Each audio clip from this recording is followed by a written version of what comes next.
Okay, welcome back students. Let's start our next topic and what is the challenges to political parties. Means कि जो एक most visible form है democracy का political parties that also faces many criticism from the people. People generally blame political parties for not doing well in country or the failure of their functions. ठीक है, तो mainly four problems जो हैं that need to be solved out by the political parties to be in a power or to become more famous among the people. Okay, first one is lack of internal democracy.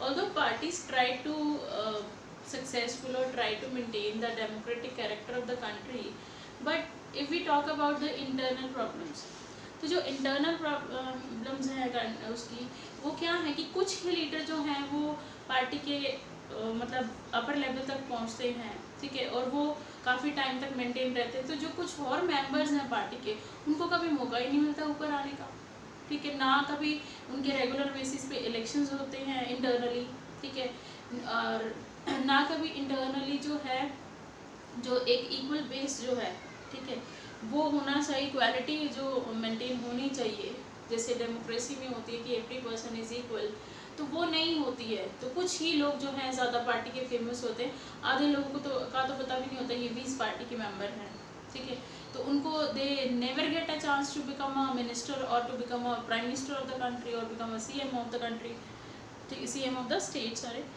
So this is a very first problem की internal democracy की lacking है सब parties में, कि internally उनका जो management है, ठीक है, वो बिल्कुल सही नहीं है। कि मान लो कोई एक मेंबर है वो इलेक्शन कंटेस्ट करना चाहता है लेकिन उसके पास पॉपुलर सपोर्ट नहीं है, ठीक है, तो पार्टी उसको टिकट कभी देगी नहीं। लेकिन हाँ, पार्टी के लिए वो काम कर रहा है लेकिन उसको कभी भी टिकट नहीं मिलेगी क्योंकि उसके पास पॉपुलर सपोर्ट नहीं है, ठीक है। इसीलिए लोग जो हैं पार्टीज़ को ज्वाइन नहीं करते हैं, और अगर ऐसा कुछ होता है तो लोग उन पार्टीज से दूर हो जाते हैं, नई पार्टीज़ फॉर्म कर लेते हैं। इसी वजह से इंडिया में इतनी सारी पार्टीज़ हैं, ठीक है। सो रीजनल पार्टीज़ जो हैं वो हमारे देखो around 750 means more than 750 parties हैं इंडिया में, तो 7 पार्टीज़ को छोड़ के बाकी सब हमारी रीजनल पार्टीज़ हैं। And it is given in your book regional parties according to your states, कि कौन सी स्टेट में कौन कौन सी पार्टीज जो है रीजनल पार्टीज हैं या स्टेट पार्टीज हैं, ठीक है। So read that carefully. So we are discussing about the challenges. Second challenge is unequal treatment by leaders. Unequal treatment का क्या मतलब हुआ कि this is related with the same the first challenge, कि जो लीडर्स हैं दे जो मेन लीडर्स हैं पार्टी के, दे प्रेफर टू बी क्या करते हैं कि वो कुछ अपने रिलेटिव्स या अपने फैमिली मेम्बर्स को जो है पार्टी में ले आते हैं, और जो इम्पोर्टेंट पोजीशंस होती हैं, ठीक है, उन्हीं लोगों को वो देने की कोशिश करते हैं। तो इससे क्या है कि जो दूसरे मेम्बर्स हैं उनको अपना कभी भी शेयर जो है मतलब इक्वल शेयर जो है मिल ही नहीं पाता।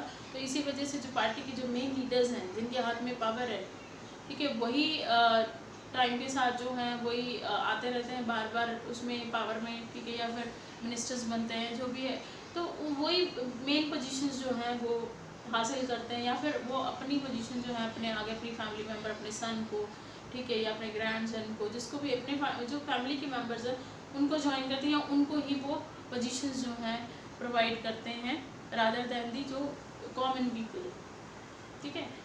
Next one is growing role of money and muscle power. तो this is an important challenge for the parties. जो पार्टीज़ जो हैं, जिन पार्टीज़ में कुछ लोग जो हैं रिच हैं, ठीक है, या फिर फेमस हैं, बहुत पॉपुलर हैं, ठीक है, तो वो पार्टीज़ जो हैं ज़्यादा फेमस भी होती हैं लोगों के बीच में। अब पार्टीज़ जो हैं कई बार जीतने के लिए शॉर्टकट अडॉप्ट करती हैं और उस शॉर्टकट में वो मनी का यूज़ करती हैं, ठीक है।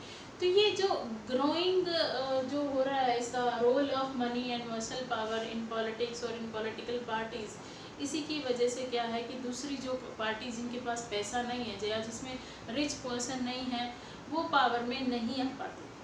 अब अगर हम कंपैरिजन करें कि चलो ठीक है बीजेपी 1980s में आ गई थी, तो उससे पहले तो कांग्रेस पार्टी थी, और कांग्रेस पार्टी अभी तक भी एक नेशनल पार्टी है जो एक मतलब ऐसी उसके पास कैपेबिलिटी है कि वो उसमें सेंटर में गवर्नमेंट बना सकती है।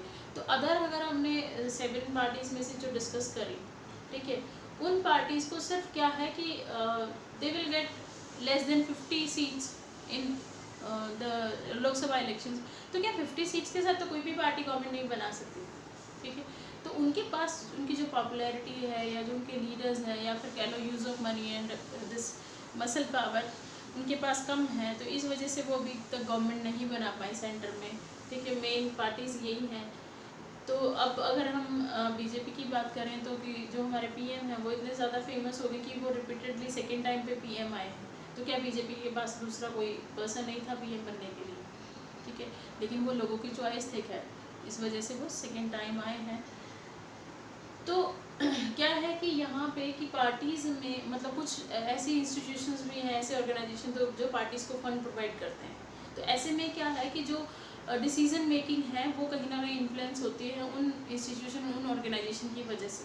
उनका रोल जो है वो इम्पॉर्टेंट हो जाता है पॉलिटिकल पार्टीज़ के डिसीजंस में, उनकी जो भी पॉलिसीज़ बनानी है उसकी फॉर्मेशन में, ठीक है, क्योंकि वहाँ से फंड आ रहा है, वहाँ से पैसा आ रहा है, तो उनकी भी माननी ज़रूरी है। Okay, next one is do not offer meaningful choice to the voters. कि आज के टाइम पे अगर हम देखते हैं तो ठीक है कि 2 पार्टी हैं, 3 पार्टी, उनके कैंडिडेट्स हैं, उनके बीच में हमें चॉइस मिली है चूज़ करने की। लेकिन अगर हम कंपैरिजन करें तो पार्टीज़ के बीच में हार्डली कोई बहुत लार्ज चेंज मतलब डिफरेंस होगा उनके आइडियोलॉजी में। तो almost parties are doing the same work, same policies they are forming, तो कोई डिफरेंस ही नहीं रहा ज़्यादा आइडियोलॉजीज़ में। तो जो रियल चॉइस है वोटर्स के पास वो मिल ही नहीं पाती होगी, ठीक है। ये कई बार क्या होता है कि जो वोटर्स हैं उनको पता ही नहीं होता, जो कैंडिडेट हैं पार्टी के, वो कैंडिडेट्स की क्या मतलब वो है कि वो किस तरीके से काम करेगा। और कई बार क्या होता है कि सारे के सारे, तभी हम कहते हैं ना सारे के सारे लीडर्स एक जैसे ही हैं, किसी ने कुछ नहीं करना, बस जो करना है सबने अपना सेल्फ मोटिव जो है सेल्फ अपना कंप्लीट करना है, जनता के बारे में किसी ने नहीं सोचना। तो वो हम इसीलिए कहते हैं कि सारे की आइडियोलॉजी सेम है, सेम पैटर्न पे वर्क करते हैं, ठीक है, किसी का कोई डिफरेंट वे नहीं है। तो इसी वजह से हमें क्या है वो रियल चॉइस नहीं दे पाती, इसीलिए लोगों का इंटरेस्ट जो है पॉलिटिकल पार्टीज़ या पॉलिटिकल सिस्टम में ख़त्म होता जा रहा है। बिकॉज ये कुछ प्रॉब्लम्स की वजह से जो पॉलिटिकल पार्टीज़ को they need to solve these problems, they need to focus on these 4 challenges, ठीक है, जिसकी वजह से जो वोटर्स हैं वो अट्रैक्ट हों, ठीक है, कंट्री के, और वो इंटरेस्ट भी लें हमारे पॉलिटिकल सिस्टम में। लेकिन इनकी कुछ पार्टीज़ की अपनी पॉलिटिक्स की वजह से, ठीक है, वो दूर होते जा रहे हैं और उनको कोई इंटरेस्ट नहीं रह रहा कि तो हर साल जो है परसेंटेज ऑफ वोट्स जो हैं वो डिक्लाइन होती जा रही हैं एवरी जब भी इलेक्शंस होते हैं एवरी आफ्टर 5 years, तो तब ही जो है वो कम होते जा रहे हैं, ठीक है। तो ऐसे तो क्या होगा कि लोग ये कहते हैं हम किसको वोट डालें, सब तो एक जैसे हैं, ठीक है, तो वो रियल चॉइस नहीं है वोटर्स के लिए, ठीक है। तो पार्टीज जो हैं they don't give a real choice to the voters, that's why the image is declining, ठीक है, और दी मतलब इमेज ऑफ पॉलिटिकल सिस्टम और image of the political parties both are declining, ठीक है।